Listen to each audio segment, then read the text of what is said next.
Grand Duchess Anastasia was the youngest daughter of the deposed Russian Emperor Nicholas II and his wife, the Empress Consort Alexandra. Following the execution of the Russian imperial family, the House of Romanov, at the hands of a firing squad led by Yakov Yurovsky on the 17th of July 1918, several impostors began to appear in public, coming forward claiming to have survived this execution. The execution of the Romanov family remains one of history's most tragic and controversial events. As the last ruling dynasty of Russia, their brutal demise marked the end of an era. However, what followed was a swirling tide of rumors and claims regarding impostors who purported to be survivors. Anastasia was only 17 years old at the time of her death, and she had a vibrant, playful personality that captured public interest. Her youth made it easier for impostors to claim survival, as it was easier to weave tales of a child or teenager escaping execution rather than an older member of the family. The idea of a young, royal princess surviving a brutal execution resonated with the public's desire for a hopeful, dramatic, and heroic narrative. Many people wanted to believe in the idea of Anastasia overcoming tragedy, making the story highly marketable for impostors. Impostors of the murdered Romanov family may have also chosen Anastasia, along with the second youngest daughter, Grand Duchess Maria, because of the supposed changes in physical appearance between adolescence and adulthood, providing an excuse for any dissimilarities between the impostor and the legitimate Romanov they were attempting to impersonate. The motivations and background of these impostors varied, but among them were those who had significant interpersonal problems. Many impostors did not appear to come from a good life and were largely adventurers or people who wished to gain any privileges or claimed kinship with the royal family. In July 1991, the bodies of 5 family members were exhumed. After forensic examination and DNA identification, the bodies were laid to rest with state honors in the St. Catherine Chapel of the Peter and Paul Cathedral in St. Petersburg, where most other Russian monarchs since Peter the Great lie. In 2007, the last 2 missing bodies were discovered, finally putting the imperial family to rest. This extensive video offers a comprehensive and detailed one-stop guide covering the lives and motivations of the dozens of impostors who claim to be Grand Duchess Anastasia. In this exclusive compilation, we will be rediscovering the stories of impostors previously covered across various videos on this channel, as well as exploring the tales of impostors who have not been previously discussed thus far. So whether you are a regular or a first-time viewer, please make yourself comfortable and let us begin.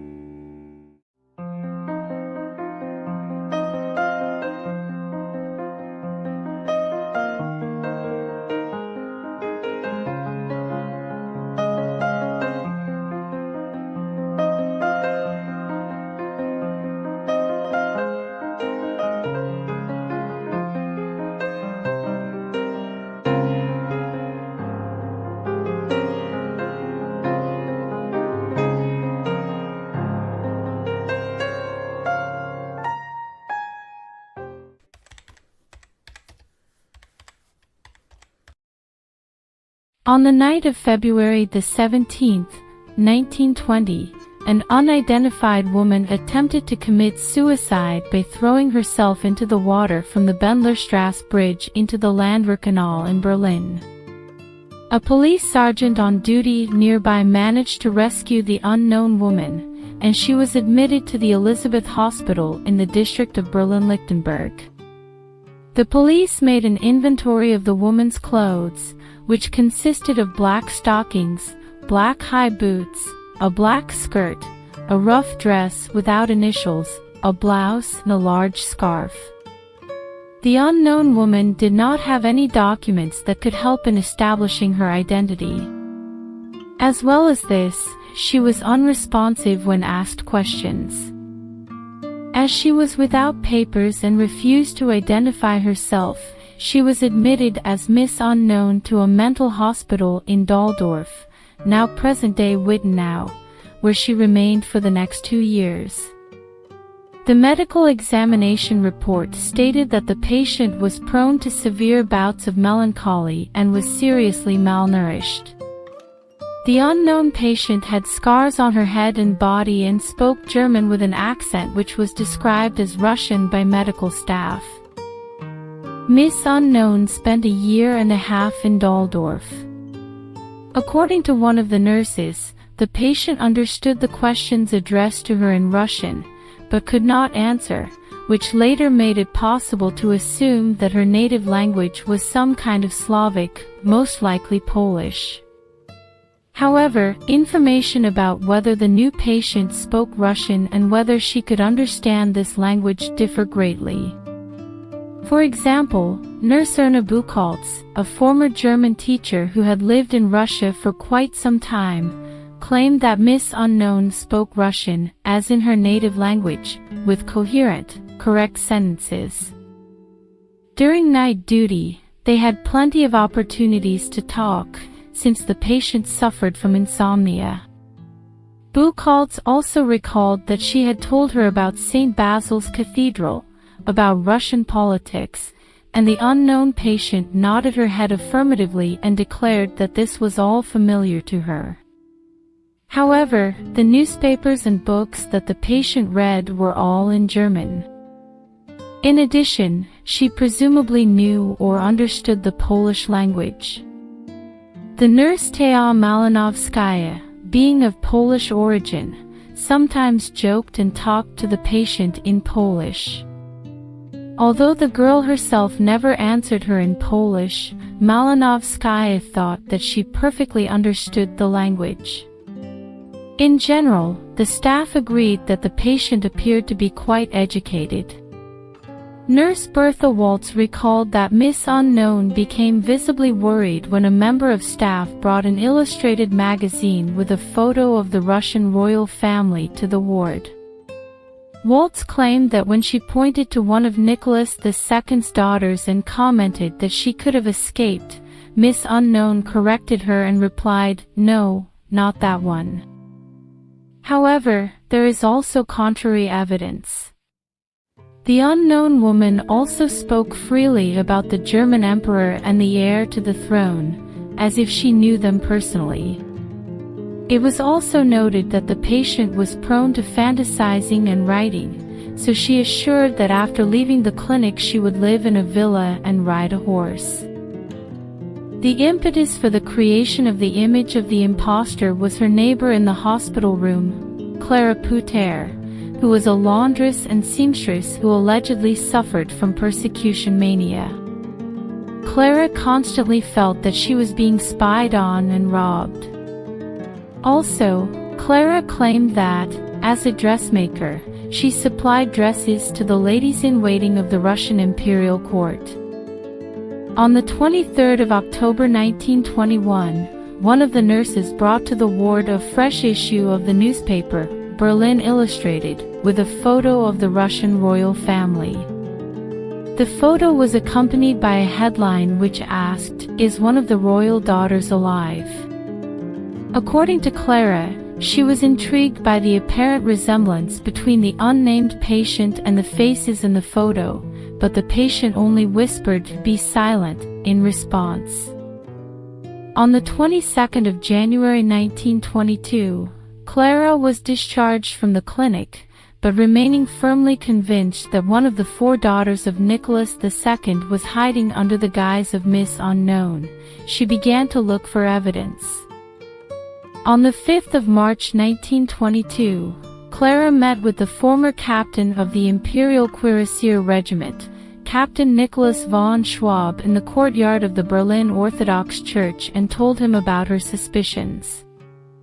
She managed to persuade the captain to visit the unknown woman in the clinic and try to establish her true identity. On the 8th of March 1922, Nicholas von Schwab visited the unknown woman in Daldorf and showed her photographs of the Dowager Empress Maria Fedorovna.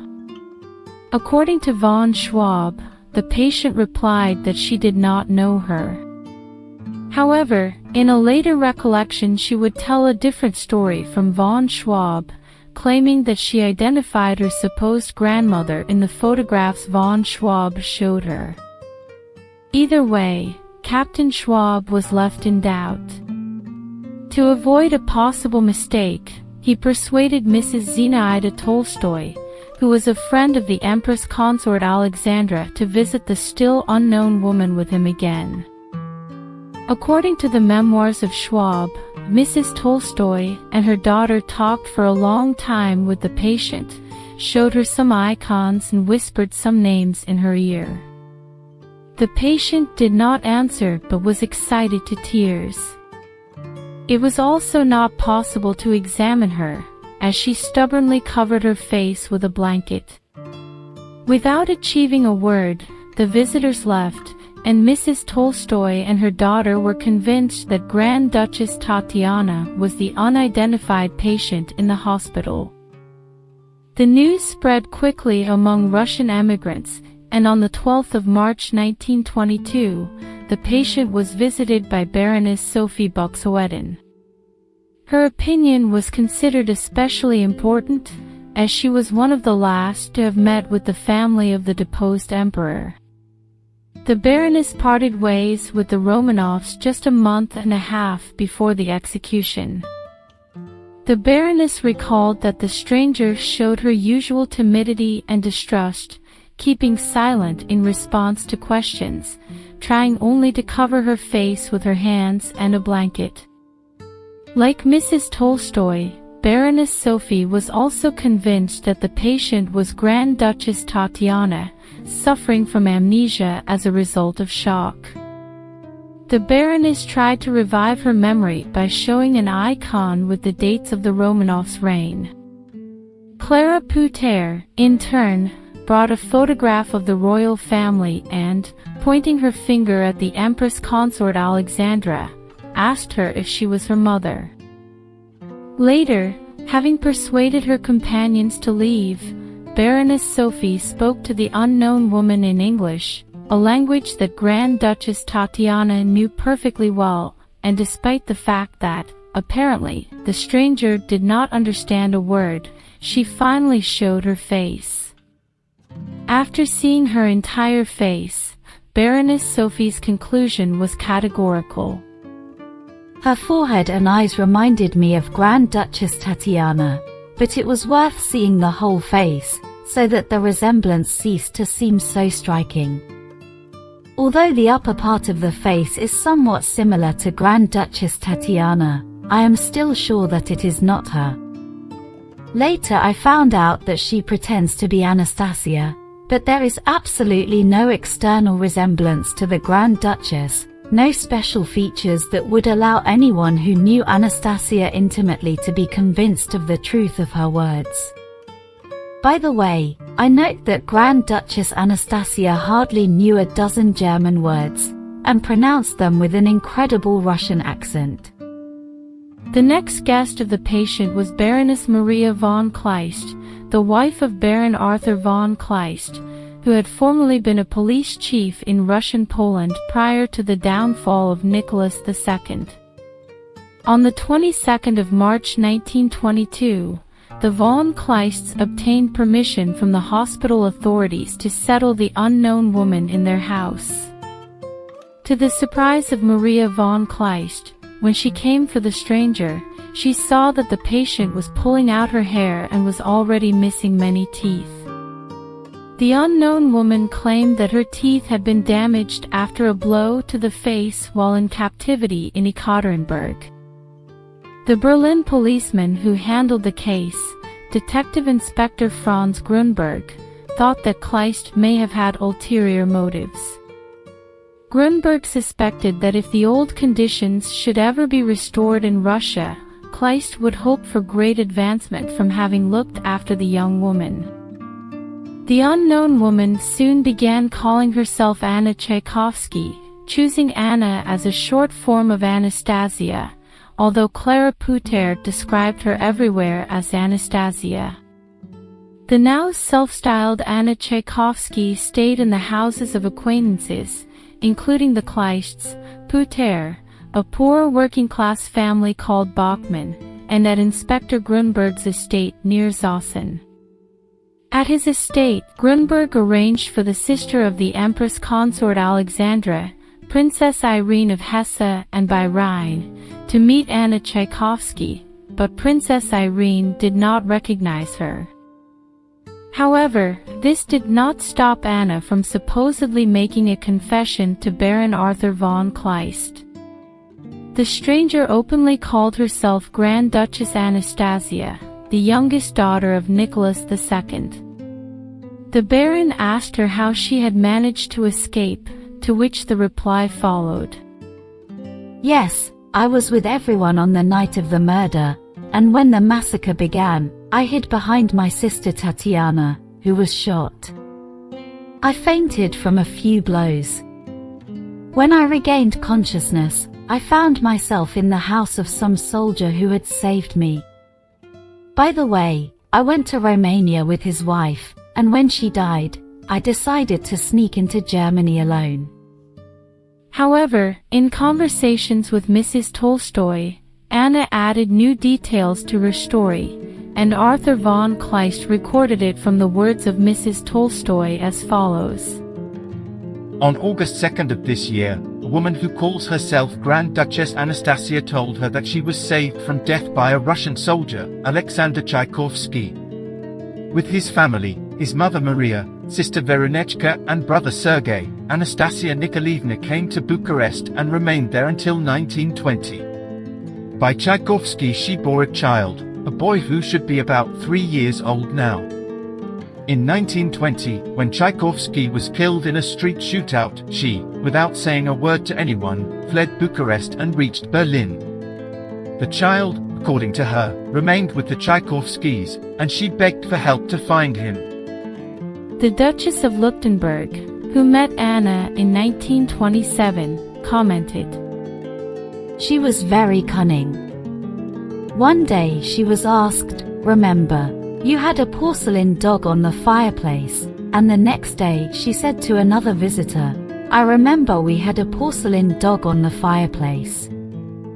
According to Greg King and Penny Wilson, authors of The Fate of the Romanovs, all 11 people responsible for the shooting of the royal family have been identified, along with all of the guards at the Ipatov house where they were held captive. None of them bore the name Tchaikovsky, contrary to the claims made by Anna. No evidence of the existence of the people she claimed to be her saviors were found. A few days later, Anna, without saying goodbye, left the Kleists. She was received by Clara Putert, but after a few days, having quarreled with the hostess because of an article about her in a newspaper, Anna left Putert as well. For a few days she was sheltered by neighbors. The Baron and Baroness von Kleist did not wish to resettle Anna. According to some sources, they were convinced of her impostorism, and according to others they were exhausted with a sick woman who had a bad character. Dr. Grunberg, as he recounts in his memoirs, decided to take steps to officially establish Anna's true identity. Opponents of Anna saw in this a direct hint that the German government decided to train an impostor for the role of Grand Duchess and then use it for some political purposes, but subsequent events speak rather against such an assumption. Anna was by no means happy about Princess Irene's visit to Dr. Grunberg's estate near Zossen. According to Dr. Grunberg's memoirs, during dinner, we seated Anastasia in front of Her Highness, so that the princess could get a good look at her. It should be noted, however, that the princess last saw the imperial family about 10 years ago. After dinner, Anastasia retired to her room, the princess followed her in the hope of having a private conversation and celebrating a familiar trait. But Anastasia felt very bad that evening and was, no more, however, than usual, not disposed to conversations. She turned her back to the princess and did not answer her a word. Her behavior is all the more inexplicable because she recognized the princess at first sight. The next morning she told us that yesterday's visitor was her Aunt Irene. The princess herself recalled this story somewhat differently. At the end of August 1922, at the request of advisor Gabel and police inspector Dr. Grunberg, I agreed to come to Berlin to see a mysterious woman calling herself my niece Anastasia. Dr. Grunberg took me and Mrs. Erzen to his country house near Berlin, where a stranger lived under the name Mademoiselle Annie. I was immediately convinced that it couldn't be one of my nieces, although I hadn't seen them in 9 years. Something distinctive about their facial features couldn't have changed that much. At first glance, the stranger looked a bit like Grand Duchess Tatiana. To the great disappointment of the Grunberg couple, so disposed to a stranger, I left their house in the firm conviction that this was not my niece. I had no illusions about this. In the end, Dr. Grunberg also gave up caring for Anna. Either he was finally convinced of her impostorism and lost all interest, or he was exhausted caring for a mentally ill woman with a difficult character. In a letter to advisor Berg, he himself presents his conclusions regarding the case of Anna sincerely and very simply. In my reflections, I got to a dead end. Anastasia is by no means an adventurer. It seems to me that the poor girl just went crazy and imagined herself the daughter of the Russian emperor. Advisor Berg proposed that Anna be entrusted with the care of Harriet von Raffleff, a Baltic German by birth, writer and sculptor. As it turned out later, the choice was exceptionally successful. Raffleff became a friend, nurse and most loyal supporter of Anna. Harriet von Raffleff recalls her first impressions. Her movements, her posture, her manners betrayed in her a lady of high society. Those are my first impressions. But what struck me the most was the resemblance of a young woman to an empress dowager.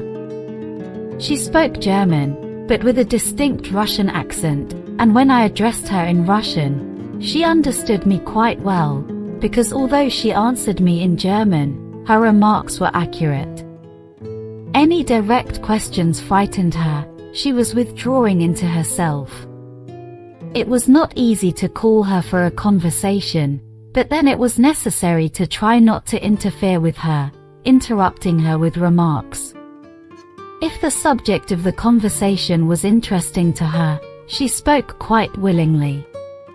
This was almost always the case when it came to her childhood years. Living with her parents, brother and sisters seemed to be the only thing that interested her. Memories overwhelmed her in these moments. She knew how to be grateful for the kindness and friendship she was shown. From all her nature there was a whiff of nobility and dignity that attracted everyone who got acquainted with her. Opponents of Anna wondered why such obvious signs did not catch the eye of anyone except Harriet von Raffleff. For many years, Raffleff became a nurse, confidant and chief admirer of Anna. But, despite all the care, she had to experience the capricious and gloomy nature of the patient. As Raffleff bitterly recalled, Anna, as soon as she was in the spotlight, began to behave like a lord in the worst sense of the word.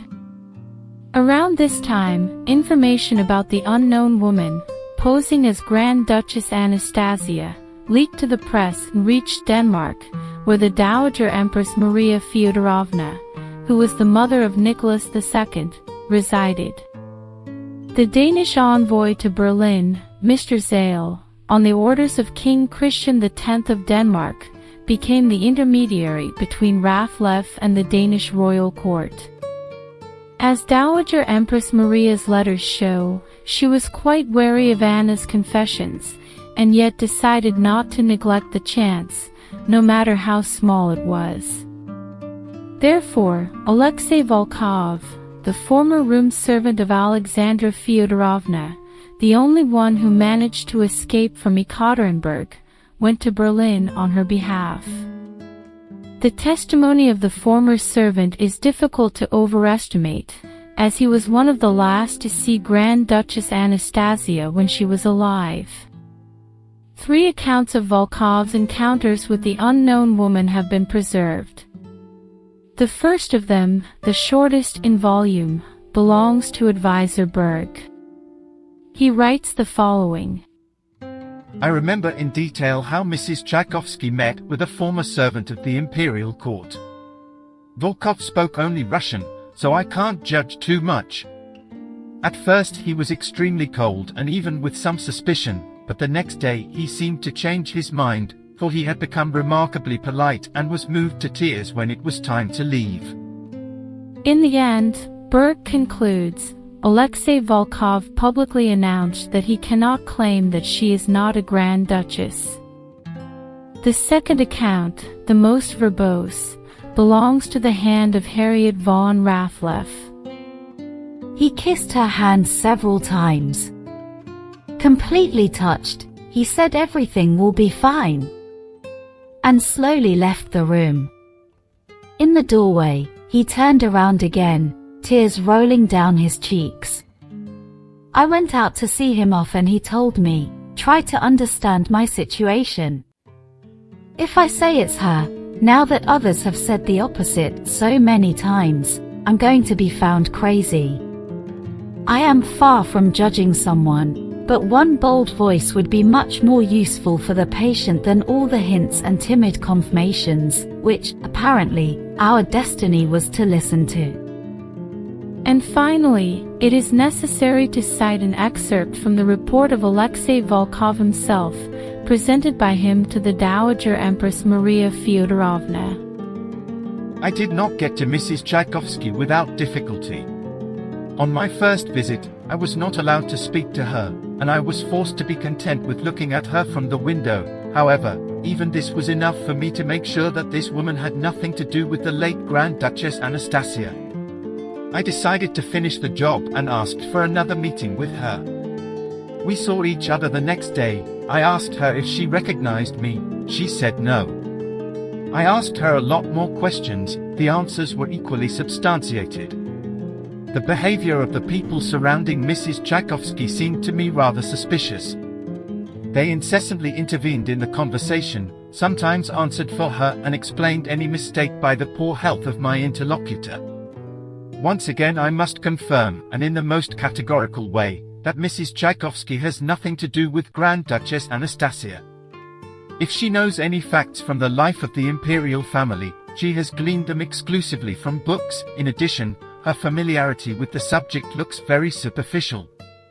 This remark of mine is confirmed by the fact that she never mentioned any details other than those the press wrote about.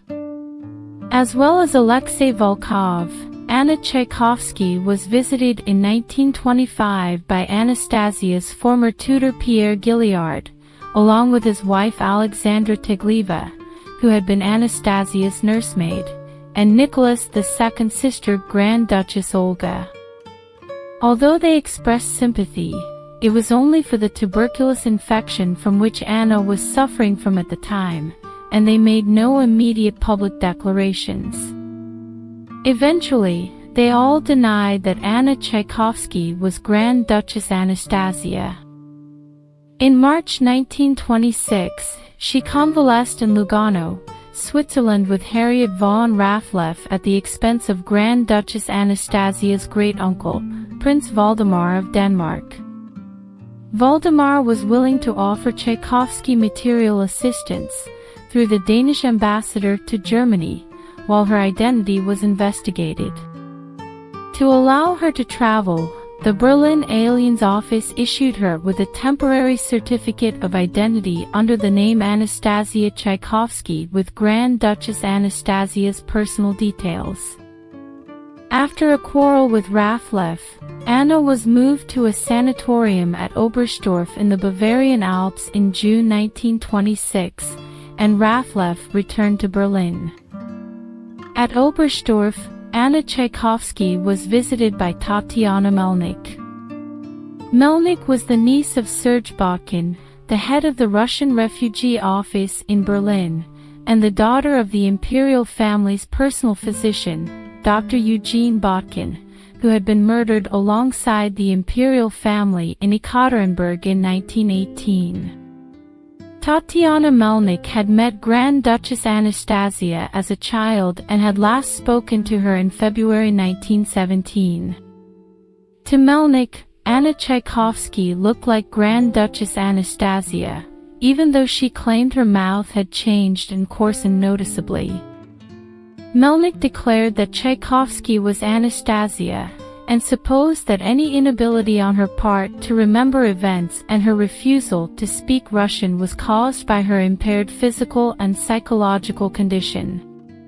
Either inadvertently through a sincere desire to aid the patient's weak memory, or as part of a deliberate charade, Melnik coached Tchaikovsky with details of life in the imperial family. In 1927, under pressure from his family, Prince Valdemar decided against providing Anna Tchaikovsky with any further financial support, and the funds from Denmark were cut off. Duke George of Leuchtenberg, a distant relative of Nicholas II, gave her a home at Castle Sion.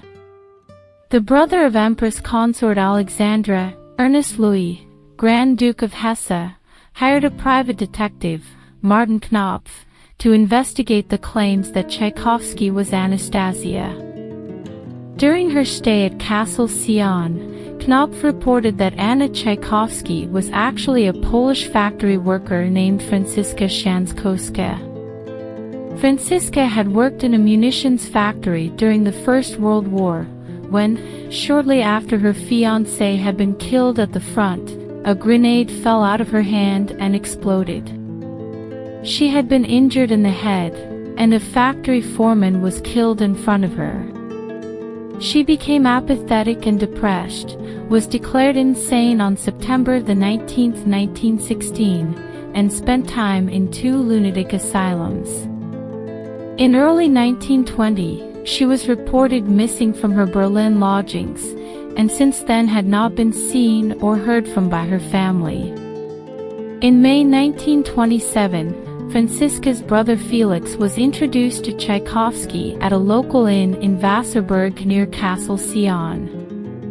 Leuchtenberg's son, Dmitri, was completely certain that Tchaikovsky was an impostor and that she was recognized by Felix as his sister, but Leuchtenberg's daughter, Natalie, remained convinced of Tchaikovsky's authenticity. Leuchtenberg himself was ambivalent. According to one account, initially Felix declared that Anna Tchaikovsky was his sister Franziska, but the affidavit he signed spoke only of a strong resemblance, highlighted physical differences, and said she did not recognize him. Years later, Felix's family said that he knew Anna Tchaikovsky was his sister, but he had chosen to leave her to her new life, which was far more comfortable than any alternative. Visitors to Castle Sion included Prince Felix Yusupov, husband of Princess Irina Alexandrovna of Russia, who wrote, "I claim categorically that she is not Anastasia Nikolaevna, but just an adventuress, a sick hysteric and a frightful play actress. I simply cannot understand how anyone can be in doubt of this. If you had seen her, I am convinced that you would recoil in horror at the thought that this frightful creature could be a daughter of our Tsar." Other visitors, such as Felix Dassel, an officer whom Anastasia had visited in hospital during 1916, and Gleb Botkin, who had known Anastasia as a child and was Tatiana Melnik's brother, were convinced that Anna Tchaikovsky was genuine.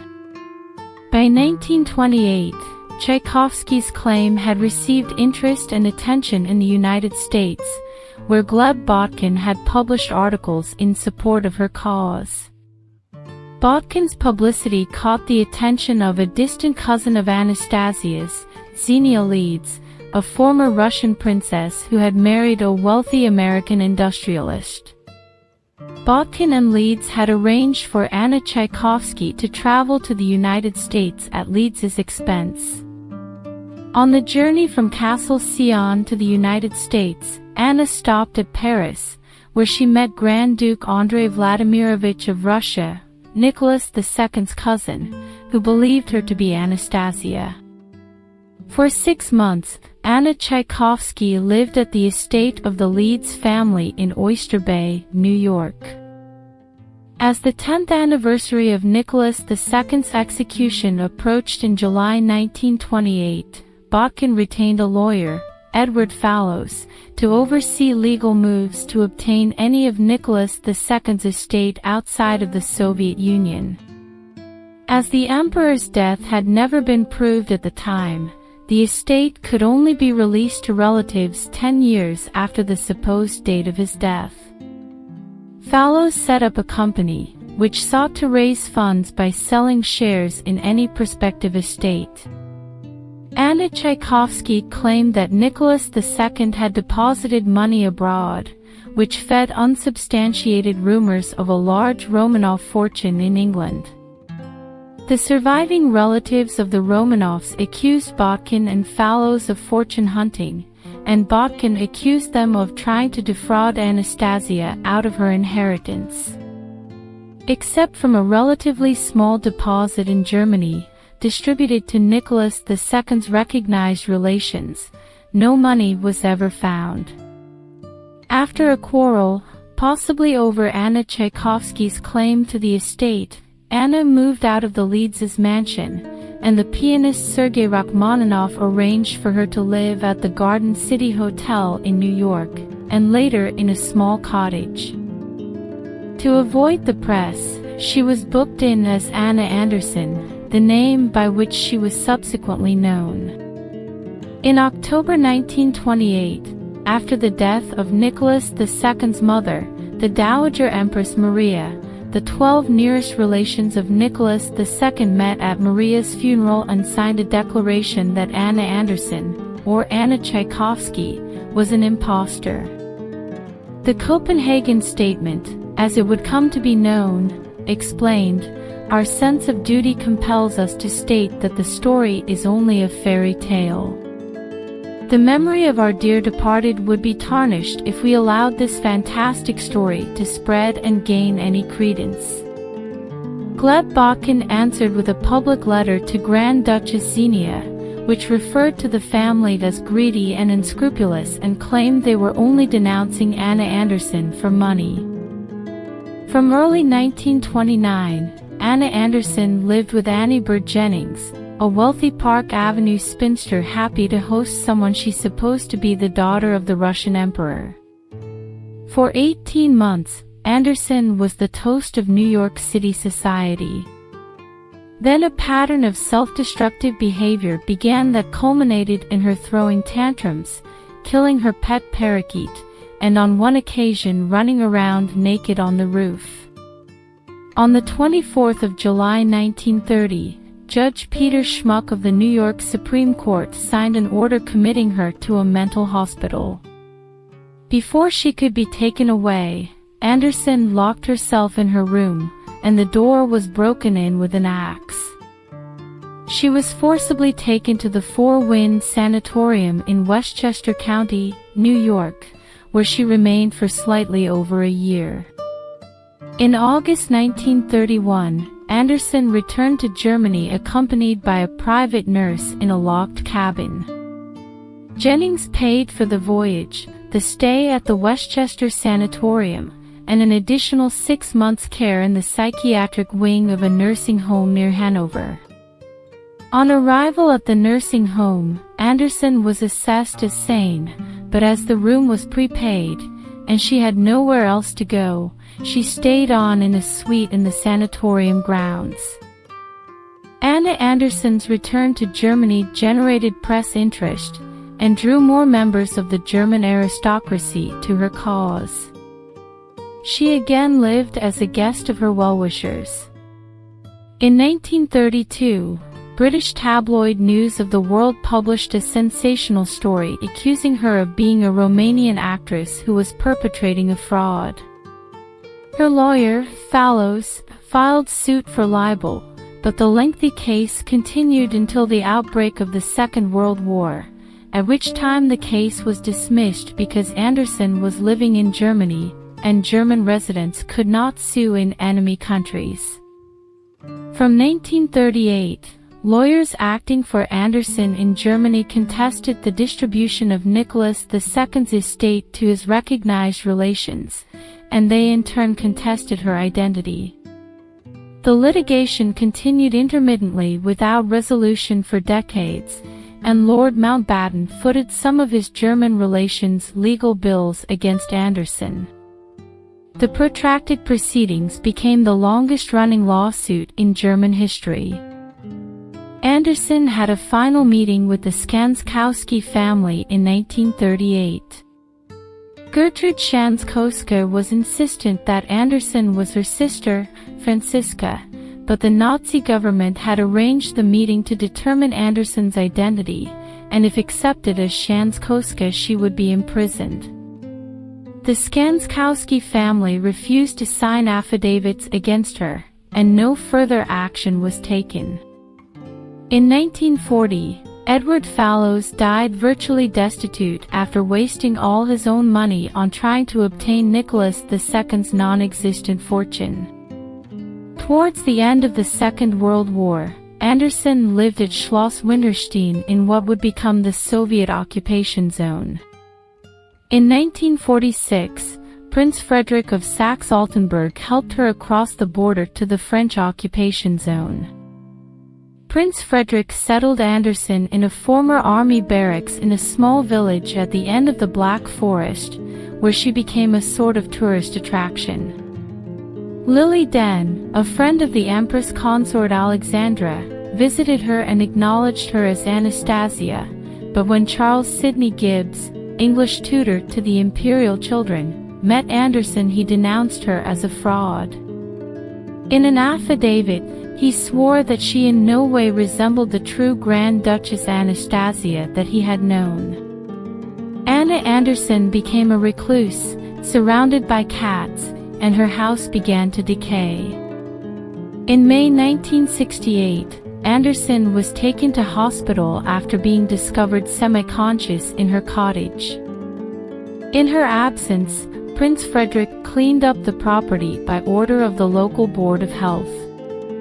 Her Irish wolfhound and 60 cats were put to death.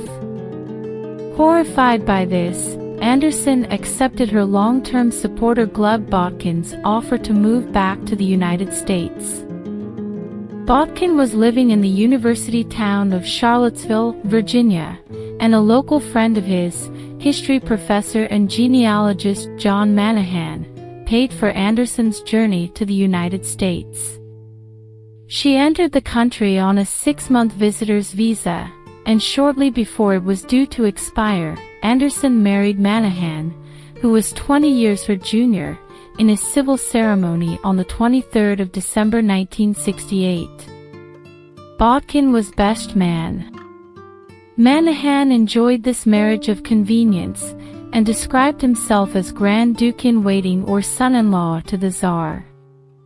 The couple lived in separate bedrooms in a house on University Circle in Charlottesville, and also owned a farm near Scottsville.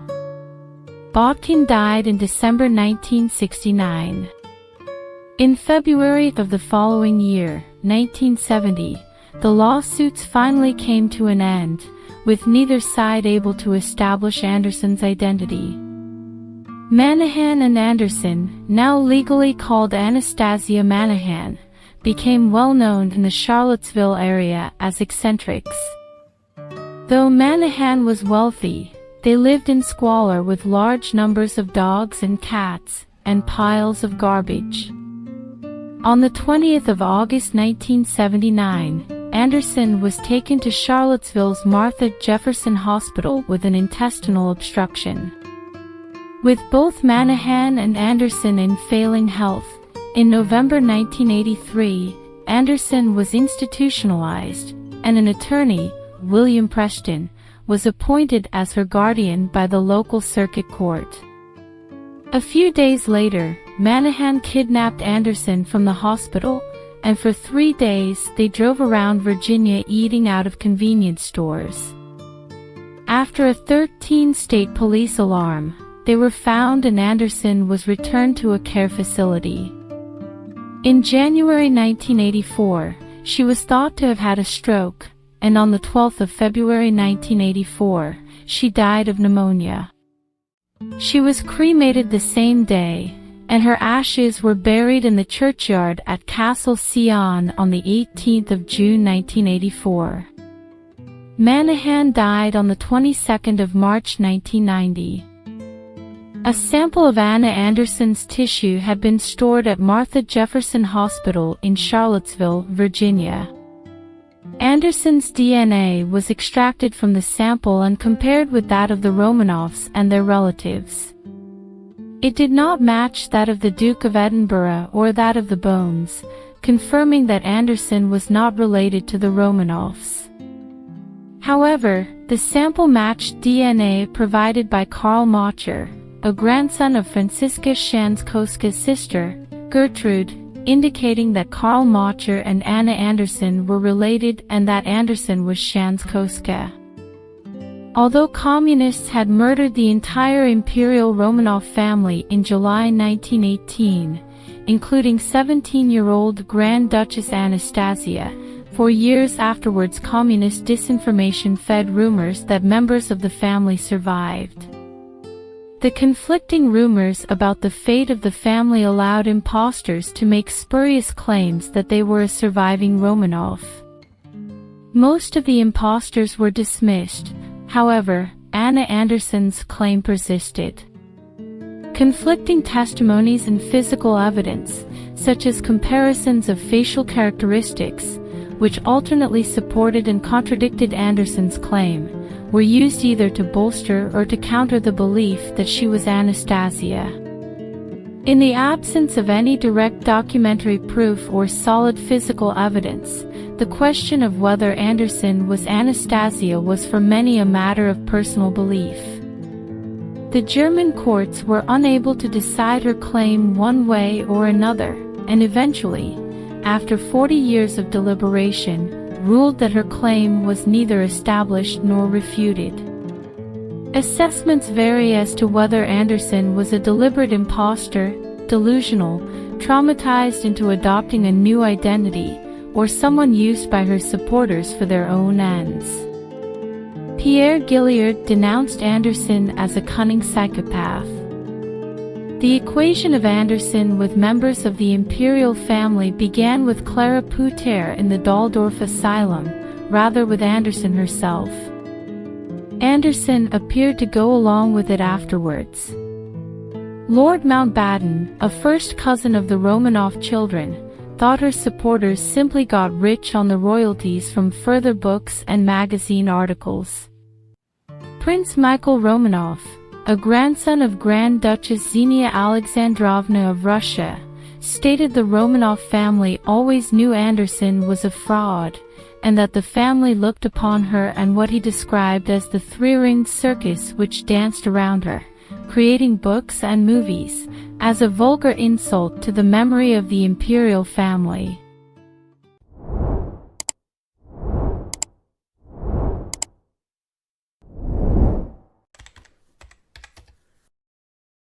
By 1922, the Bulgarian village of Gabarevo became the refuge of a small group of refugees from Soviet Russia, and Eleonora Kruger arrived in the village in the summer of 1922. Kruger was welcomed by Dr. Peter Alexeyev in his house. According to information that he provided when he first came to Gabarevo, Dr. Alexeyev was born on the 15th of January 1884 in Smolensk, Russia. When Eleonora first came to the village, she was registered as a Russian, though she subsequently changed her nationality to Polish. She would tell the people in Gabarevo that she was the daughter of a Russian nobleman and a Polish countess. Their names were registered as Albert and Maria Kruger. However, she would never reveal anything from their backgrounds. The living arrangements between Dr. Peter Alexeyev and Eleonora Kruger made the people of the village uneasy. Rumors began to spread, and this would eventually force Alexeyev and Kruger to marry. The marriage took place on the 26th of September 1924, and at the time of the marriage he was 40 and she was 25. In the marriage documents, Peter was identified as a bachelor and Eleonora as a widow. She would tell people that she had a daughter named Maria who was born in 1919 and who died shortly after. It was alleged that Eleonora looked down on the rest of the Russian diaspora, sometimes even hiring their wives as cleaners and cooks. Dr. Alexeyev and Eleonora Kruger were soon joined by a sickly-looking young man who called himself George Zhudin, who ended up living in the same house as Dr. Alexeyev and Eleonora. George was described as a tall and slim man with a pale face, and it was told that George was sick with tuberculosis. The symptoms for tuberculosis and hemophilia can be similar, and Anastasia's younger brother, Alexei, suffered from hemophilia. Dr. Alexeyev would say that George was not contagious. It was widely speculated that Eleonora and George were sister and brother, although they never confirmed this. Immediately after their appearance, the people of the village began to whisper that the new arrivals were not at all who they claimed to be, and that Eleonora occupied a very high position in Russia. Although Eleonora had married Dr. Alexeyev, she continued to communicate with him as a servant for the rest of her life. Following George and Eleonora, the Russian diaspora, whose members, although quite friendly to the locals, were very reluctant to recall their pre-revolutionary past. However, George avoided neighbors, and preferred to walk alone from time to time around the village in a tight-fitting military jacket. Eleonora herself smoked, and consumed opium. George Zhudin died in 1930 and was buried in the village. In his death certificate, his parents were listed as Paul Stefanov and Alexandra Sergeevna. Under subject and nationality, George was listed as Russian. Eleonora took care of his grave, and even planted 2 trees next to it. Until the end of her life, Eleonora lived in the village, working as a teacher at a local school, as well as a prompter in the theater. She died in 1954 and was buried next to the grave of her alleged brother. Eleonora talked quite a lot about herself, only avoiding naming the name she bore in Russia, and a Bulgarian researcher came to the conclusion that these rumors suspiciously coincide with the story of Anastasia. Towards the end of her life, she herself recalled that servants bathed her in a golden trough, combed and clothed her. She told about her own royal room, and about her children's drawings that were drawn in it. There is another interesting clue. In the early 50s, in the Bulgarian Black Sea town of Balchik, the Russian White Guard, describing in detail the life of the executed imperial family, mentioned Eleonora and George from Gabarevo. This White Guard was Peter Zamyatin, a soldier serving as a cavalry assistant in a squadron guarding the Russian imperial family. The Kruger story was that in 1917, as the Russian Revolution unfolded, Emperor Nicholas II of Russia summoned Peter Zamyatin, and in the presence of the Minister for War and a priest he instructed the soldier to take Grand Duchess Anastasia and Tsarevich Alexei into hiding, while the 2 imperial children were replaced by doppelgangers. Originally, they were taken to Zamyatin's home village in the area around Odessa. However, as the revolution was not subsiding, a decision was taken to leave.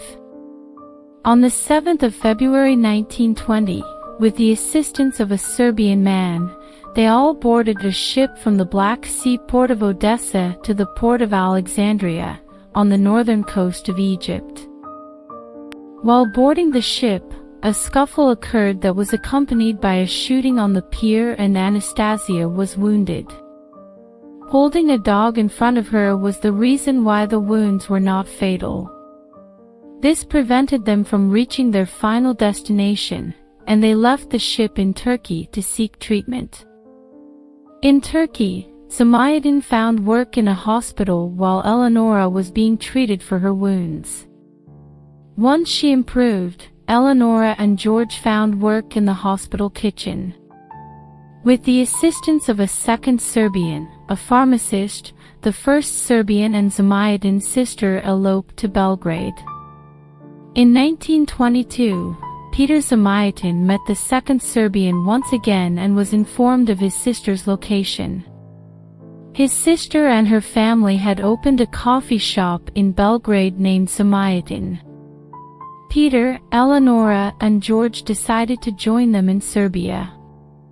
Eleonora cut off her hair in order to pass as a soldier while crossing the borders. However, in Sofia, Bulgaria, George was admitted into a hospital as he was in need of medical care.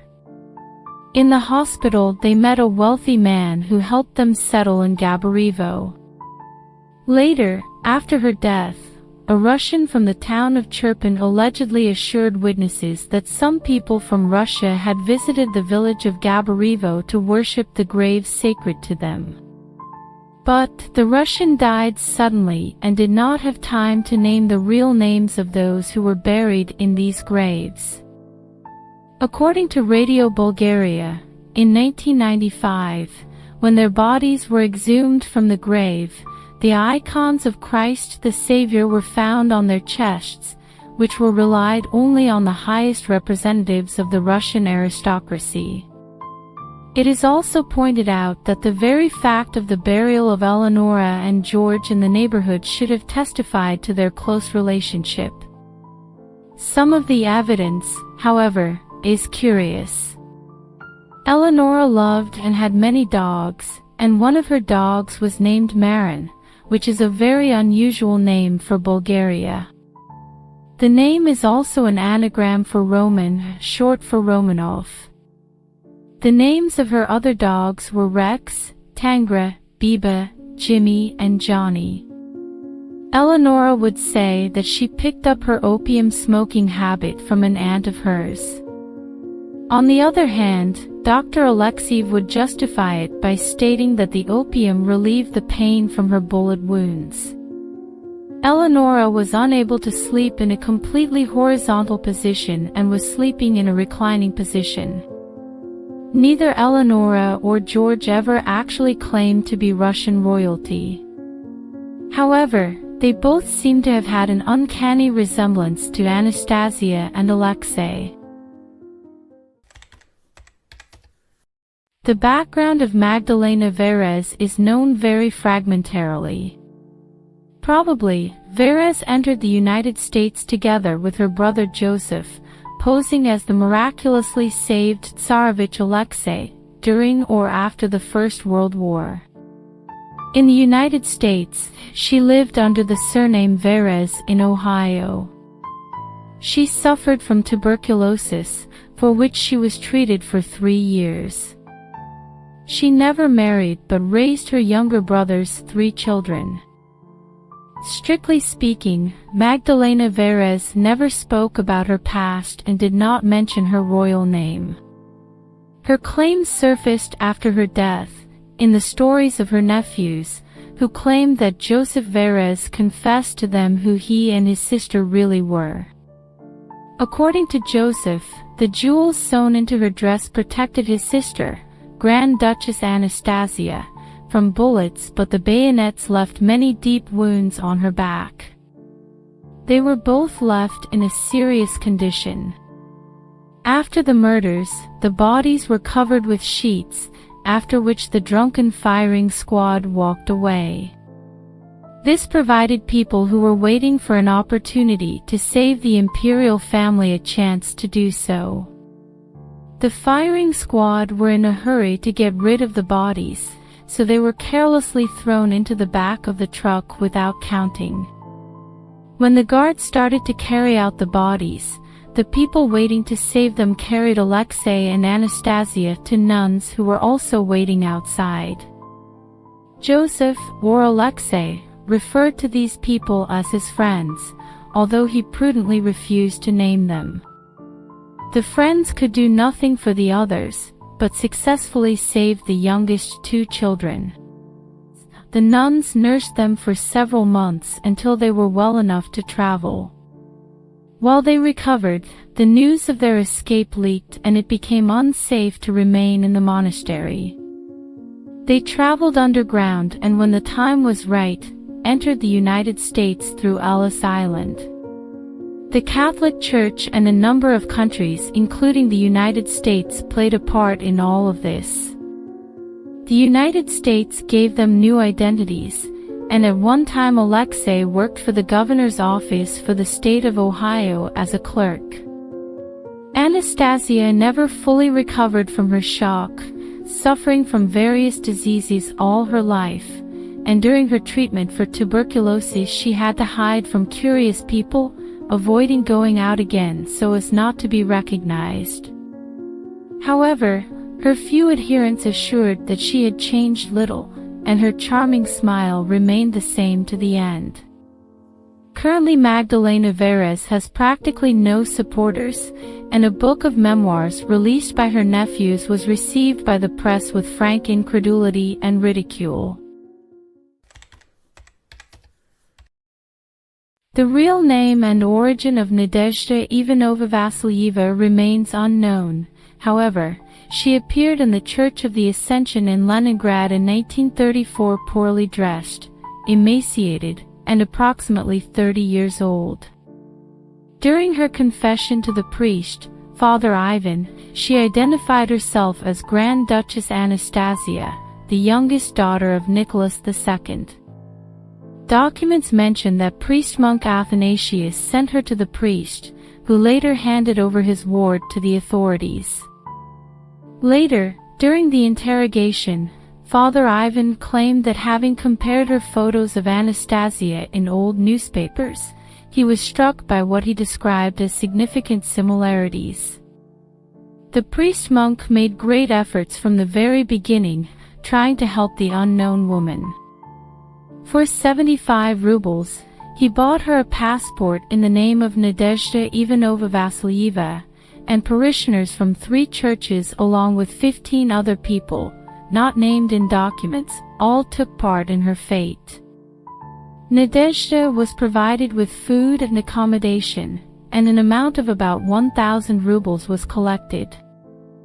Nadezhda soon left for Yalta, Crimea, with the firm intention of going abroad at the first opportunity, but soon the priest-monk Athanasius was arrested by the NKVD, or the People's Commissariat for Internal Affairs, and soon betrayed his ward.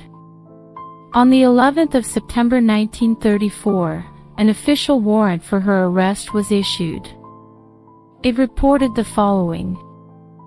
In the course of the investigation into the case of the counter-revolutionary church monarchist organization, it turned out that in early 1934 an unknown woman of 30 years old, who pretended to be the daughter of the former Tsar Nicholas II, Grand Duchess Anastasia Nikolaevna Romanova, illegally lived in the city of Moscow. With the active assistance of hieromonk Athanasius, who was brought to justice in the above-mentioned case, the above-mentioned impostor received a fictitious passport in the name of Ivanova-Vasilyeva Nadezhda Vladimirovna, and with his own assistance, up to 1,000 rubles of money were collected for her and she was sent to a safer place, to the Crimea, Yalta, where she lives to this day, maintaining close ties with Athanasius. In her last letters, Ivanova-Vasilyeva asked Athanasius to send her a significant amount of money because of her intention to go abroad. On the basis of the foregoing, Ivanova-Vasilyeva Nadezhda Vladimirovna, 30 years old, living in Yalta, Volkova Street 3, apartment 23, is subject to arrest and prosecution under Articles 58 of paragraphs 10 and 11 of the Criminal Code. Nadezhda was arrested on the 11th of September 1934, in Yalta and sent to Moscow on charges of creating a counter-revolutionary monarchist church organization. Priest-monk Athanasius and Father Ivan, along with the parishioners of the churches of Kuznetsov and Markov, who actively helped the unknown woman, were arrested. Their case, following the case of Nadezhda herself, was considered by a special conference at the NKVD. Father Ivan and priest-monk Athanasius were sentenced to exile for 5 years to the north of Russia, and later to a further 3-year exile to Kazakhstan. Their sentence was considered very mild for that time. At the first interrogations conducted by the operative of the 3rd Department of the NKVD of the Ministry of Internal Affairs, Nadezhda identified herself as Anastasia, indicated that she had no family or property, and worked as a foreign language teacher. She was subjected to a medical examination. The expert psychiatrist of the NKVD, Professor Yevgeny Krasnushkin, noted in his report that Citizen Ivanova-Vasilyeva Nadezhda Vladimirovna, 33 years old, reveals obvious symptoms of panic disease in the form of paranoia, expressed in a systematized delusion of grandeur and persecution. As mentally ill, chronic and a danger to society, she should be referred to a civilian psychiatric hospital for compulsory treatment. Professors of the Serbsky Institute later confirmed the diagnosis. During a medical examination, it was found that both shoulders of the patient were covered with numerous scars from gunshot wounds. After a brief stay in a civilian psychiatric clinic, Nadezhda was imprisoned in a prison-type psychiatric dispensary in Kazan, where she lived until 1956, when the Moscow court decided to withdraw from forced treatment and send her again to a civilian clinic, and 3 years later to a clinic for chronic patients with psychiatric diagnoses. There the patient died around 1971, refusing food and medicine. Several of her letters sent from the psychiatric hospital to Ekaterina Peshkova, the wife of Russian writer and socialist political thinker Maxim Gorky, have been preserved. Dear Ekaterina Pavlovna, I appeal once again and ask you, please, to send me 15 rubles of money. I'm starving to death. I can't get the service either. I am seen as a harmful element that opposes Soviet power. Ekaterina, who worked at the time in the Red Cross, did not leave these letters without attention. In the case of Nadezhda, notes on the sending of small sums of money, food, and clothing have been preserved. In response to the inevitable question of how she managed to escape from captivity in Ekaterinburg, Nadezhda said that she, seriously wounded in the head and both hands, in a dress covered with lime, was pulled out of the pile of bodies by a Red commander named Nikolai Vladimirov. She had to be treated for a long time, and then hid until 1920, then during the retreat of Admiral Kolchak, together with her savior Nikolai, tried to get to the Chinese border, and were captured in Irkutsk. Following this, she then wandered from prison to prison for many years.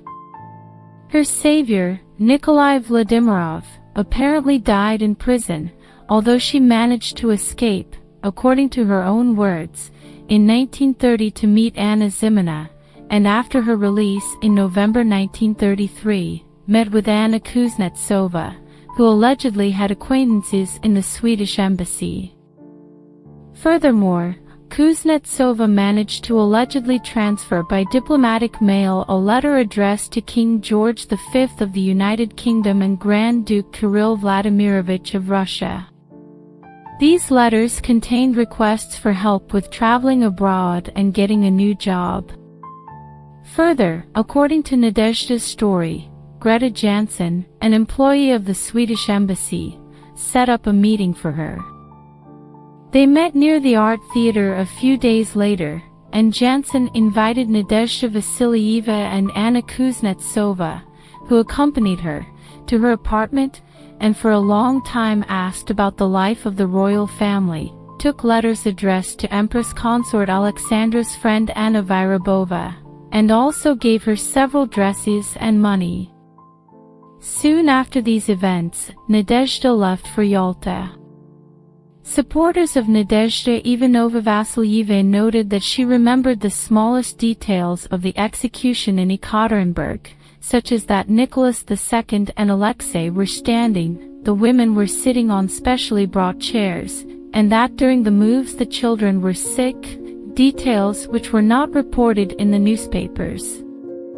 Opponents, in turn, refer to the fact that Grand Duchess Anastasia never spoke German, a language that Nadezhda perfectly mastered, and that her memories did not coincide with the reports of executioner Yakov Yurovsky, who said that Alexei could neither walk nor stand due to a knee injury, and that Nicholas II had to carry him to the basement, and also in that in all her letters and memoirs she persistently called Empress Consort Alexandra's friend Anna Vyrabova, Anna Georgievna Vyrabova, despite the fact that the maid of honor's real patronymic is Alexandrovna. On the 11th of June 2002, Natalia Petrovna Bilikadze's claim to be Grand Duchess Anastasia was made public and garnered media attention in Russia. Following this, a Russian newspaper conducted a journalistic investigation into the circumstances surrounding her appearance, and confirmed that Natalia had died back in December 2000. It was revealed that Natalia's claims had been made on a video which had been recorded earlier, around the year 2000, prior to her death. According to Natalia, she, as Anastasia, had been saved and fled to Tbilisi, Georgia. Natalia also claimed that the entire imperial family survived, and that the Emperor Nicholas II lived under the name Sergei and worked in a vineyard. It is believed that Natalia began calling herself Grand Duchess Anastasia in 1995, and allegedly had returned to Russia in order to claim the mythical Romanov fortune. Journalists discovered that Natalia had spent her final years in Podolsk, Moscow Oblast, and on the 27th of October 2000, she was admitted to the Central Clinical Hospital with pneumonia and cardiac arrhythmia. 2 months later, she had died. In January 2001, the Center for Forensic Examination of the Central Clinical Hospital conducted a molecular genetic study of samples of biological tissues from the cadaver. The conclusion of the experts was unequivocal. Natalia was no relation to Anastasia's mother, the Empress Consort Alexandra, and was thus not who she claimed to be.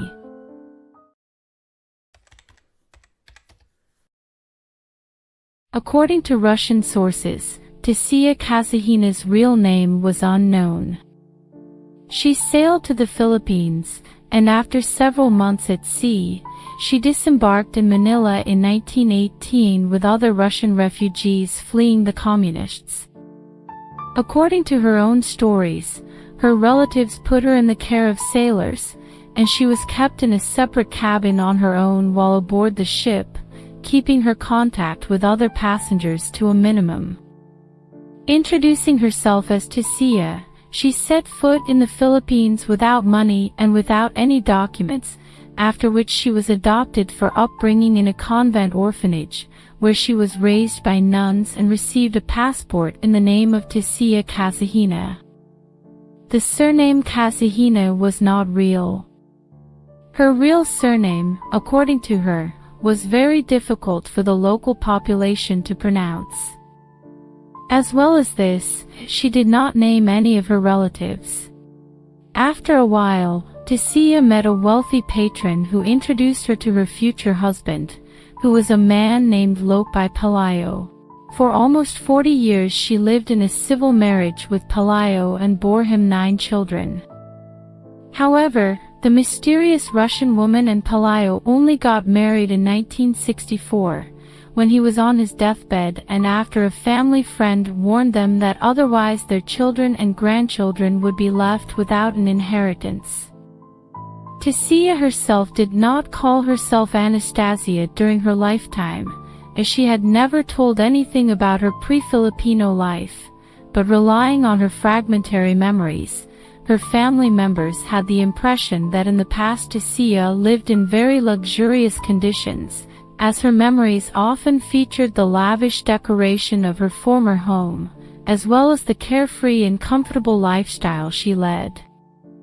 From their words, Tisia mentioned that she was the youngest of 4 daughters, and also had a younger brother named Alexei.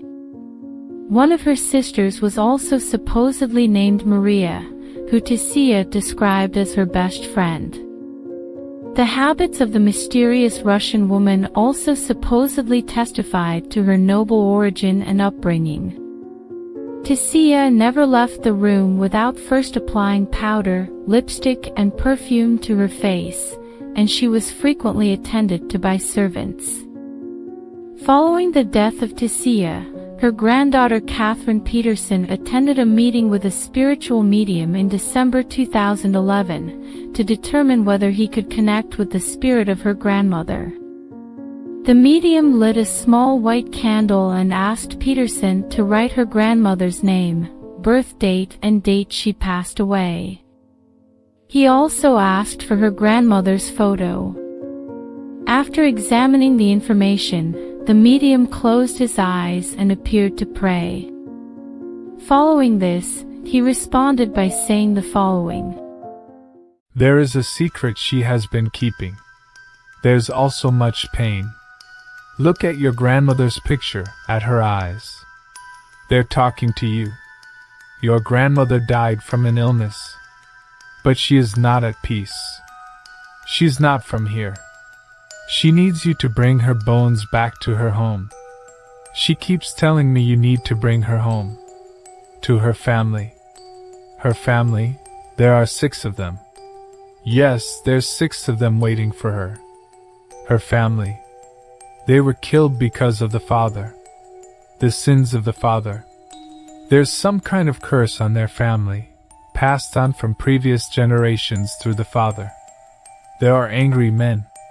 There are many of them. Very angry at the father. Killing them, killing the family. So much blood. There are other bodies thrown on top of the family. So much blood." The medium shook his head anxiously, and started making unusual hand movements, as if brushing away something invisible and unwanted from his arms. He then said that the spirits of the killers were touching him. The medium continued: "This happened a long time ago. Everything looks old and faded, like there's no color. I'm in a big house. It's not in this country. There are many rooms, the walls are spacious, they look different. I'm going through other rooms now. I see the family. They're not from here. They're dressed in elaborate outfits with long sleeves, made of thick material. It is cold in this place. I've never seen it before. This is not happening here." Following this revelation, the medium looked directly at Peterson and repeated: "Your grandmother says you need to bring her bones back to her home. She needs to be with her family, in the little chapel. She is the key to many questions. It is your task to bring her home." Peterson replied: How? How am I supposed to bring her home? I can't just put her bones in a backpack and smuggle her back to Russia. And how in the world do I bring her into that little chapel? The little chapel in question was St. Catherine's, located within the Peter and Paul Cathedral in St. Petersburg, where the Russian imperial family are buried. Hoping to find answers to her questions, Peterson traveled to Russia, and after studying the portraits of the royal family, she discovered the similarities between the Empress Consort Alexandra and her grandmother in her youth. As well as this, Peterson had been told by a Russian genealogist that Katerina was not a name, but the similar-sounding Nyazna was a name used by the daughter of a historical Slavic nobleman. Following this, she came to the conclusion that Katerina was distorted, and a derivative of the word duchess. Peterson also claimed that her grandmother insisted that she be named Catherine in honor of Russian Empress Catherine the Great. As of 2012, Peterson voiced her intentions to continue her research into the history of her grandmother Tisia, and according to a Russian media report, she was seeking to ask both the Russian and Filipino authorities to rebury the body of her grandmother alongside her supposed real family.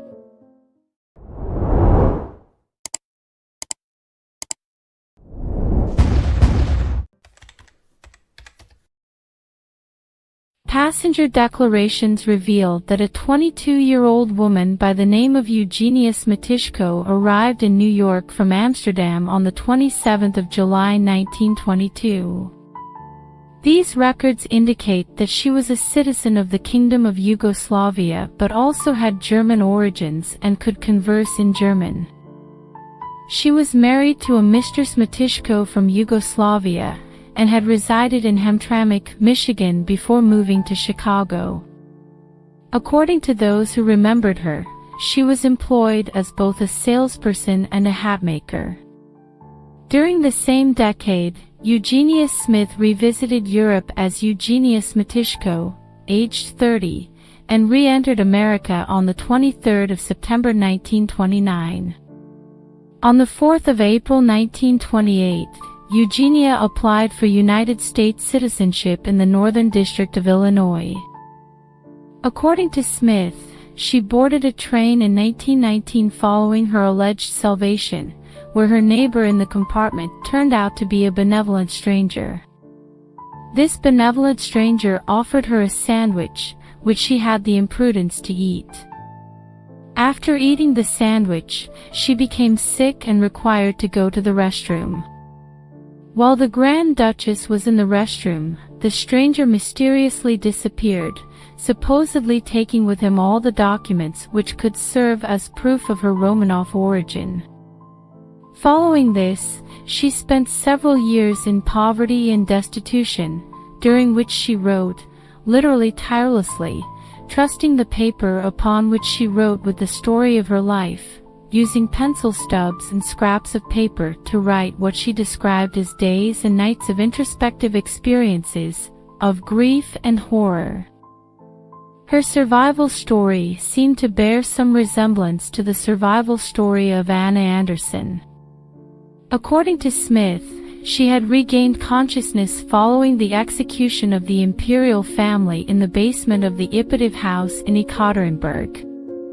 She claimed that she not only survived the shooting, but also the bayonets of the firing squad, as they were supposedly blunt and unable to kill her.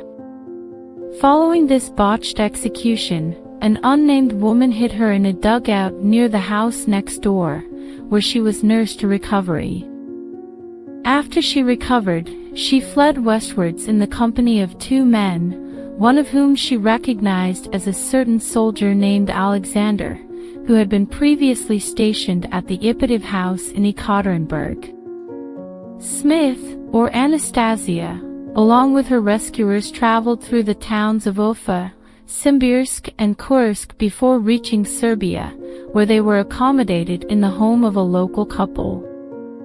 The group would go on to travel further, and supposedly arrived at the house of an unidentified Slavic-speaking woman on the 24th of October 1918. Smith's backstory appears to end at that point. Smith established a connection with John Adams Chapman, a high-profile businessman from Illinois, while she was in the area.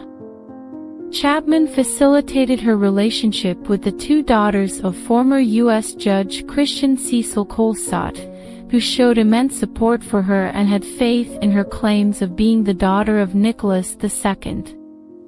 Her relationship with Cecil Colesott's younger daughter, Mrs. Helen Colesott Wells, was strong and accommodating. They worked together on Smith's memoirs in 1930, eventually completing the initial draft 4 years later. The bond between them lasted many years, as Smith described her as a close confidant. Smith stayed with Miss Edith Colesott, Mrs. Wells' older sister, often during the period she was associated with the Wells family. Miss Colesott resided in the large home her parents had erected near Lake Geneva in Wisconsin around the 1900s, and eventually Smith moved there permanently in 1935. However, Miss Edith Colesott would later recall, "She was difficult to live with. She found fault with all my friends, but she seemed so lost that I wanted to help her." While Smith had the pleasure of staying with Edith Colesott, she introduced her to Mrs. Marjorie Wilder Emery, who was a friend of John Adams Chapman. She was the wealthy widow of William Harrison Emery, Jr., founder of Chicago Rawhide Company and a former client of famous Prairie School architect Walter Burley Griffin. In 1945, Smith relocated from Edith Colesott's home in Lake Geneva to Mrs. Emery's house in Elmhurst. This new host was a strong supporter of Smith's Daughter of the Tsar story and yearly held a birthday event on Grand Duchess Anastasia's real date of birth, the 18th of June. Smith remained with Mrs. Emery until 1963, with the exception of 2 years which were spent with her daughter, Mrs. Norman Hanson, who was living close by at the time. Another year was spent in New York whilst Mrs. Emery was residing in California. Mrs. Emery corroborated Edith Colesott's sentiments that Smith was hard to live with, noting her frequent sullenness, rejection of visitors from Mrs. Emery's social circle, conflict with the butler, and voicing her dissatisfaction when not allowed to borrow the family vehicle. Smith was living with Mrs. Emery when her story piqued the interest of a genuine Romanov family member, Prince Rostislav Alexandrovich Romanov. He was Nicholas II's nephew and also the first cousin of the legitimate Grand Duchess Anastasia. In the 1920s, the prince had settled in Chicago and received news from his ex-wife, Princess Alexandra Pavlovna, that Eugenia Smith was living close by in Elmhurst. The princess made a concerted effort to set up a meeting with Smith, extending lunch invitations on no less than 3 occasions. However, her advances were denied as Smith felt too anxious to accept. In the late 1950s, Smith was introduced to Edward Arpey, a writer and local historian who had written a number of books such as The History of Lake Forest Academy in 1944 and From Frigates to Flat Tops in 1953. They both planned to work together on her memoirs. Arpey recollected that he had crafted a narrative about Anastasia's survival based on the information provided by Smith through various conversations and sources. Arpey had to go through an extensive amount of revisions to the original version of his book, as he recalled that it had a lot of superfluous information. Arpey, Colesott, and Emery all concurred that Smith had a stubborn personality, and she never expressed appreciation to Arpey regarding his work on the book. In 1963, Smith relocated to New York looking to publish the book, which she claimed was written by the Grand Duchess who had passed away 45 years prior. She took the manuscript to Robert Speller and Sons Publishing House for consideration. Upon receiving the manuscript, the publishing house requested that Smith pass a lie detector test, which would be conducted by a CIA agent by the name of Cleve Baxter. After failing the first lie detector test, Smith changed her story and consequently the origin of the manuscript, claiming that she herself was Grand Duchess Anastasia. Following this, Baxter conducted a second lie detector test, and this time Smith successfully passed. In total, Baxter had conducted around 30 hours of rigorous testing, and was convinced that Eugenia Smith was the real Grand Duchess Anastasia. As well as hiring the services of Baxter, the publishers also contacted Gleb Botkin, who we touched upon previously in our Anna Anderson video, who was the son of Nicholas II's physician Eugene Botkin. Gleb Botkin had known the real Grand Duchess Anastasia in his childhood and was a firm supporter of Smith's rival Anna Anderson's claim to be Anastasia. As a result, Botkin refused to recognize Smith's claim, even following Baxter's lie detector test.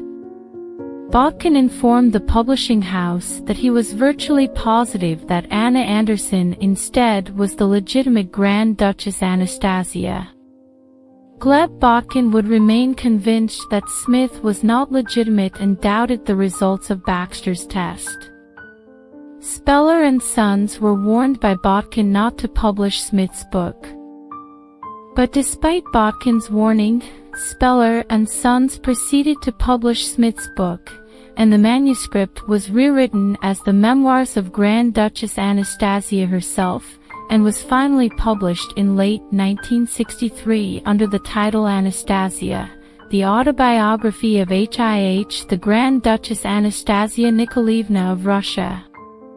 Prior to the publication of the book, excerpts were printed by Life magazine, along with articles which detailed the conflicting results of Baxter's lie detector tests, as well as pointing out that she had failed to convince two anthropologists who compared her features to photographs to Anastasia, along with a handwriting analyst who found no match between her handwriting and Anastasia's.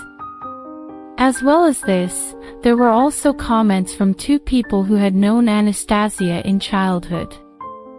These people were Princess Nina Georgievna and Gleb Botkin's sister, Tatiana Butkina, who both rejected Smith's claims. Like her brother, Tatiana Butkina was a supporter of rival claimant Anna Anderson, and believed that she instead was the legitimate Anastasia. Anderson was aware of Smith's claims to be Anastasia and discussed them with a journalist in a series of interviews conducted in Germany in the mid-1960s. Of the story, Anderson simply replied, "Is it not incredible?"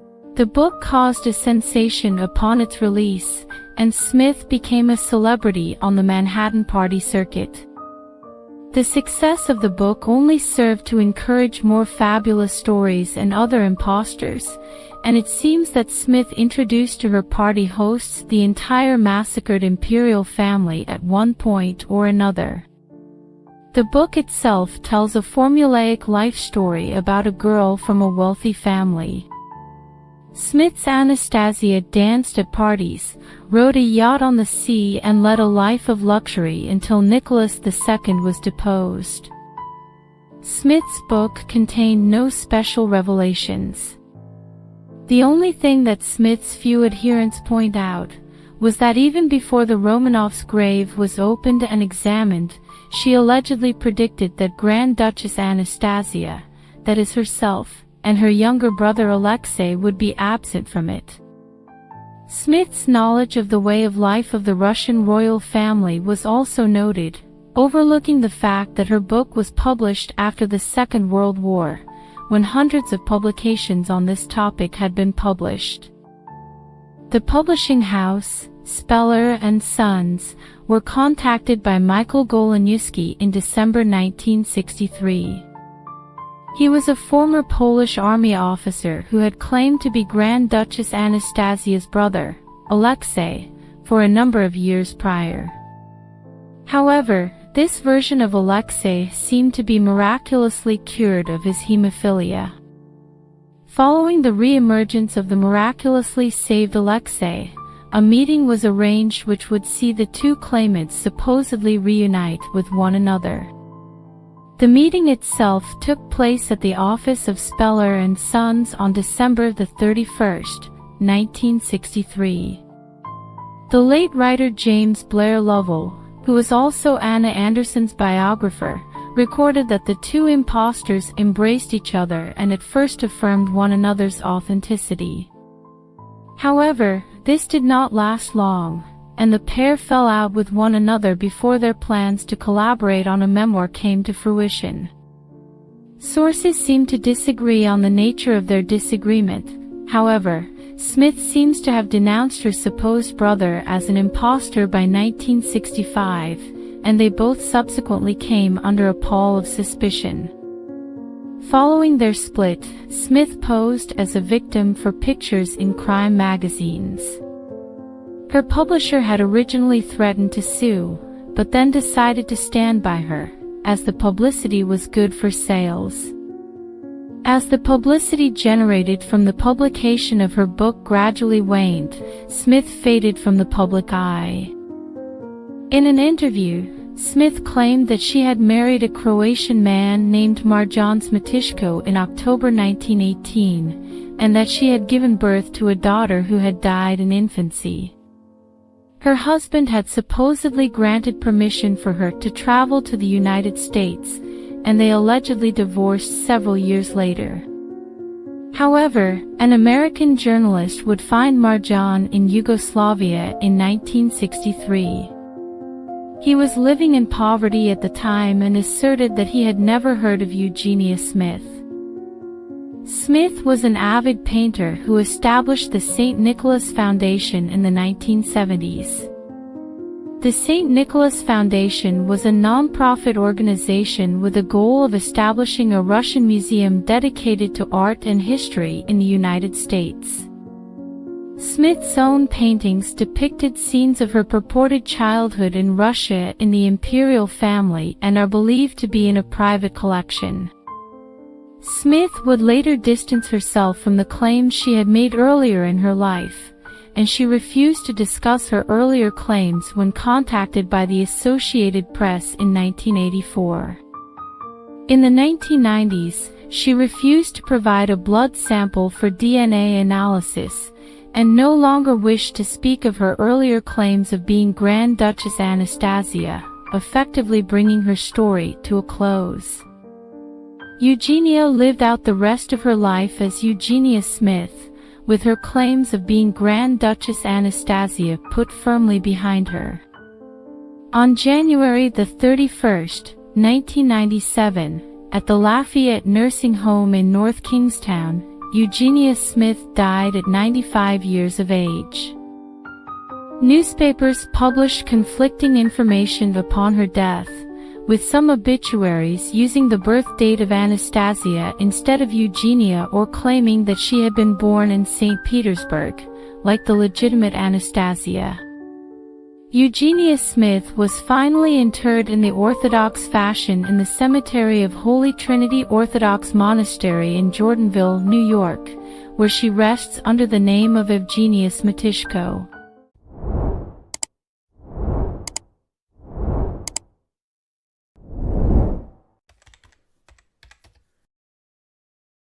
Anastasia Moskovskaya's real name was unknown. According to her so-called state secretary Leonid Pakhamenko-Smirnov, who had appealed to the Supreme Court of Russia, formerly the Supreme Court of the Soviet Union, Anastasia Moskovskaya was taken to the city of Moscow in the year 1918, along with a Polish woman by the name of Anna Szynkowskaya, which was apparently a distortion of the name of Shanskowska, the birth name of the impostor who was more commonly known as Anna Anderson. As we have mentioned before in our previous videos, Anna Anderson was the most famous of the women who posed as Grand Duchess Anastasia, the youngest daughter of Nicholas II. According to Pakhamenko-Smirnov, Anna Anderson was a deliberate impostor who was intentionally trained and prepared to perform the role of Grand Duchess Anastasia in Europe as a means to obtain the legendary Romanov fortune, which was reportedly held in a number of banks across the continent, including the Bank of England, Barclays Bank in London, and various banks in countries such as Switzerland and Germany. Allegedly, between the years of 1904 and 1905, the Empress consort Alexandra deposited around 80 million in Russian gold rubles in European banks. However, estimates of Nicholas II's personal wealth have often been exaggerated, and more sober estimates of the Romanov family's overseas financial deposits prior to World War I range from 7 to 14 million rubles. As well as this, Nicholas closed accounts in England and returned at least some of the money to Russia during World War I. However, he was unable to close his accounts in Germany, where Anna Anderson first made her claims of being Grand Duchess Anastasia, because his German accounts had been frozen due to Russia and Germany being at war. While Anna Anderson garnered attention in Europe and the United States with her claims of being Grand Duchess Anastasia, and became the toast of New York City society, the real Grand Duchess, that is Anastasia Moskovskaya, was sent into exile in Siberia according to Pakhmenko Smirnov, where she supposedly was forced to settle. As well as this, Pakhmenko Smirnov alleged that Soviet leader Joseph Stalin had ordered the poisoning of 4 of Anastasia's daughters. The poisoning was allegedly after an arranged marriage between 2 of their children failed to materialize.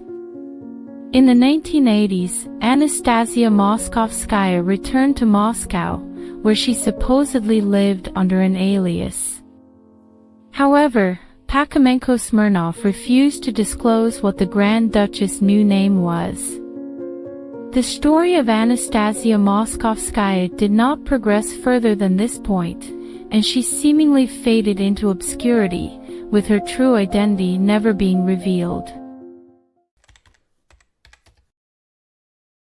Alexander Karpenko was a resident of the city of Omsk, which is the largest city of Omsk Oblast in Siberia.